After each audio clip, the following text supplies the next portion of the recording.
नमस्कार। आज है अप्रैल का महीना यानी कि वैशाख का महीना और तारीख है 13, जिससे हम करते हैं आज के कार्यक्रम की शुरुआत। जी हाँ, एक ऐसे व्यक्ति से हम मुलाकात करेंगे जो हमें उन दो खास लोगों के बारे में बताएंगे जो बहुत सी सदियों का दायरा जिनके बीच में है, लेकिन जिनके सिद्धांत बिल्कुल एक हैं।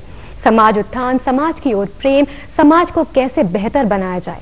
बात चाहे गौतम बुद्ध की हो जिन्होंने बौद्ध धर्म की स्थापना की, या फिर डॉक्टर बी आर अम्बेडकर जो कि हमारे संविधान के चीफ आर्किटेक्ट कहे जाते हैं। उनके संविधान से जो बातें निकल के आती हैं वो बहुत हद तक बौद्ध धर्म से किसी तरह से प्रभावित हैं। हमारे बीच हैं आज एक लेखक जो उनके बारे में हमसे बात करेंगे और आज उनसे हमको बात करके बेहद खुशी होगी। आपका बहुत बहुत स्वागत है। बहुत बहुत स्वागत है आपका। कृष्णा साहब, आप हमारे स्टूडियो में आए। कृष्ण साहब, आज का दिन अहम है क्योंकि आज 116वीं जयंती है बाबा साहेब की, और आज इस पूर्व संध्या के अवसर पर, क्योंकि कल 14 तारीख को 1891 में उनका जन्म हुआ, तब से लेकर अब तक जाहिर सी बात है बहुत एक लंबा समय है, अरसा है। तो इस स्थिति में आज के समय की यदि हम बात करें तो उनकी जो शिक्षाएं हैं वो कितनी प्रासंगिक लगती हैं आपको? बहुत प्रासंगिक हैं, क्योंकि जो डॉक्टर अंबेडकर के सिद्धांत थे, जो उनका कंसर्न था कि महिला सशक्तिकरण, महिलाओं को कैसे सशक्त बनाया जाए, कृषि को कैसे मॉडर्नाइज किया जाए, सबको कैसे न्याय मिले, सर्वधर्म संभाव कैसे बनाया जाए, भारत को एक ऐसा समृद्धशाली और एक महान देश बनाया जाए, वो सारी की सारी चीज़ें आज भी रिलेवेंट हैं। जो उनका मेन इम्फेसिस था कि कैसे सब लोगों को एक समुचित और अच्छी से अच्छी शिक्षा मिले, कैसे सब लोगों को न्याय मिले, कैसे लोकतंत्र इस देश में समृद्ध हो और एक भारत एक सोने की चिड़िया फिर से बने, एक फिर से चहुमुखी विकास हो। तो ये जो उनके सिद्धांत थे, जो उनका सपना था, वो तो आज भी उतना रेलिवेंट है जितना उनके जीवन काल में था। और अगर बात इन सिद्धांतों की जाए तो ये बात तो बहुत हद तक तय है कि ये सर्वव्यापी है, और पर यह बात भी तय है कि जैसे जैसे वक्त बदलता चला जाता है सिद्धांतों में भी कहीं ना कहीं कुछ ना कुछ अंतर आता है, क्योंकि कंटेम्पराइज करना पड़ता है सिद्धांतों को, वैल्यू सिस्टम्स को।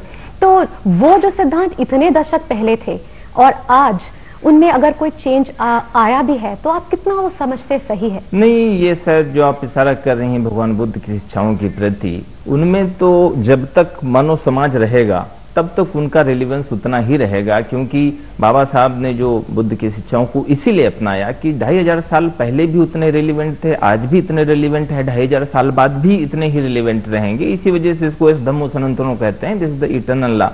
क्योंकि भगवान बुद्ध की भी सारी शिक्षाएं यही थी कि कैसे मानव के बीच में एक बेहतरीन संबंध बनाया जाए, एक इंसान को एक कैसे अच्छा इंसान बनाया जाए, समाज में कैसे शांति स्थापित की जाए, समाज का कैसे चहुमुखी विकास हो, कैसे सबको न्याय मिले, चाहे महिलाएं हों, चाहे बच्चे हों, चाहे किसान हों, चाहे गरीब लोग हों, चाहे पिछड़े लोग हों, कैसे एक सामंजस्य रखा जाए, कैसे जो हमारे नेचुरल रिसोर्सेज हैं उनका जो प्रॉपर यूटिलाइजेशन किया जाए, जो हमारा इन्वायरमेंट है कैसे पोल्यूशन कम रखा जाए। ये उनका कोई भी एस्पेक्ट नहीं है जिस पे भगवान बुद्ध ने या बाबा साहब डॉक्टर अम्बेडकर ने अपनी सोच न दी हो। और सभी दोनों का सपना यही था कि कैसे एक भारत ही नहीं पूरे विश्व में कैसे शांति स्थापित की जाए और कैसे इस दुनिया को एक अच्छी दुनिया बनाई जाए, एक अच्छा विश्व बनाया जाए, एक अच्छा संसार बनाया जाए।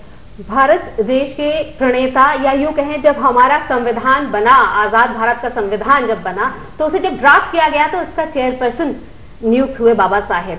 तो उन्होंने जो संविधान में जो ड्राफ्टिंग करी उसमें अपनी जो उनके ज्ञान था, जो उनकी शिक्षाएं थी, उसको किस तरह से इनकॉर्पोरेट की, कुछ एग्जाम्पल के तौर पर आप उसमें सबसे तो पहले फंडामेंटल राइट ही है कि सबको समानता का अधिकार मिले, एबोलिशन ऑफ अनटचेबिलिटी है कि किसी के बीच में छुआछूत का जाति के आधार पे उसमें किसी के साथ व्यवहार नहीं होगा, सबको एक स्वतंत्रता का अधिकार होगा, सबको शिक्षा का अधिकार होगा। फिर उन्होंने उसमें नीति निर्देशक सिद्धांत, जिसको directive principle of state policy कहते हैं, कि सरकार की जिम्मेदारी होगी कि जो देश के रिसोर्सेज हैं उनका एक समुचित वितरण हो, देश के जो पिछड़े लोग हैं, जो पिछड़े तबके हैं, उनको स्पेशल केयर की जाए, उनके प्रति सरकार की विशेष जिम्मेदारी बनती है कि उनको खासकर शिक्षा दी जाए, खासकर ट्रेनिंग दी जाए, खास रोजगार के अवसर उपलब्ध कराए जाएं।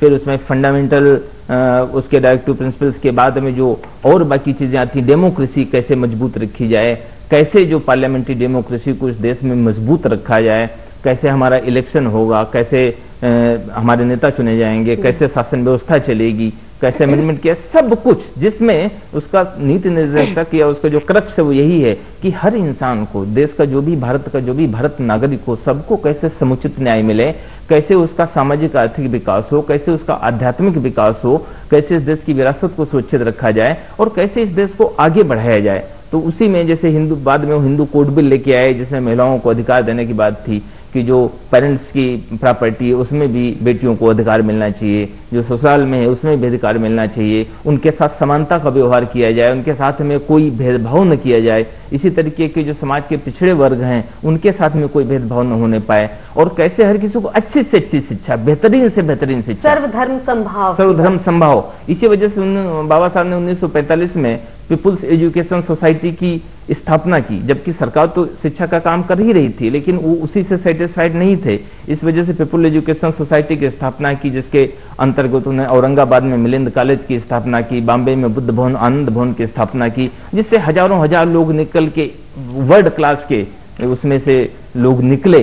तो ये उनका सपना था कि शिक्षा को कैसे आगे बढ़ाया जाए और कैसे सबको अच्छी से अच्छी शिक्षा दी जाए। कृष्णा जी, अभी जो आपने बातें की वो तो सामाजिक तौर पर और समाज के उत्थान के लिए बिल्कुल सही, बिल्कुल सटीक लगती हैं, लेकिन अब सामाजिक स्तर से उतर के अगर हम व्यक्ति के स्तर पर उतर के आए, तभी जो शिक्षा गौतम बुद्ध ने दी उसके जो सिद्धांत है बहुत ही मौलिक हैं। उसमें कुछ ऐसा नहीं है कि कुछ बहुत क्लिष्ट है या फिर बहुत मुश्किल है, लेकिन फिर भी आम आदमी को कहीं ना कहीं दिक्कत होती है इन बहुत ही मौलिक सिद्धांतों को अपने जीवन में उतारने के लिए, चाहे वो बौद्ध धर्म अपनाए या ना अपनाए। ये बात तो तय है कि वो जीवन को बेहतर बनाने के लिए सिद्धांत एक तरह से टाइम टेस्टेड हैं। Then why does the ordinary man find it so difficult to follow these? इस वजह से कि जो उसके प्रचारक थे, जो उसके टीचर थे, शिक्षक थे, वो नहीं रहे। इस वजह से लोग शिक्षाओं को भूलने लगे, लेकिन डॉक्टर अम्बेडकर उसको वापस लेके आए क्योंकि भगवान बुद्ध के सिद्धांत तो इतने सरल हैं। वो क्या कहते हैं कि सील सदाचार का जीवन जियो। कैसे सील? दारू मत पियो, चोरी मत करो, व्यभिचार मत करो, झूठ मत बोलो, चुगली मत करो, किसी का अहित मत करो, सबका मंगल करो, सबके मंगल की कामना करो, जो कुछ कमाओ वो सब में बांटो, परिवार में बांटो, रिश्तेदारों में बांटो, मित्रों में बांटो, पड़ोसी से अच्छा संबंध रखो, हर पड़ोसी की समय समय पे मदद करो, वाइफ को अच्छे से अच्छा केयर करो।